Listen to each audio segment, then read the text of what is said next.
یکی بیاد به این خورشت هویج بگه دلبری تو یکم کمترش کن، آخه خودش مگه اینقدر خوشگل و جذاب میشه؟ بریم که درستش کنیم.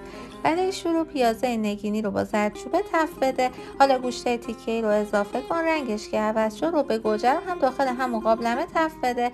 بهش ادویه، فلفل، چوب دارچین هم اضافه کن و با آب جوش بذار چند ساعت بپزه. 1 ساعت آخر آلوهایی که از قبل خیس کردی هم اضافه کن. حالا داخل یه تابه هویج خلالی رو با کره تفت بده. وقتی آب خورشتت کم شد بهش اضافه کن و یه رو به آخر بهش آب لیمو، شکر، زعفرون هم اضافه کن. زیرش رو کم کن تا ریز ریز غل بخوره و حسابی جا بیفته و خوش رنگ بشه. نوش جان تک تکتون باشه.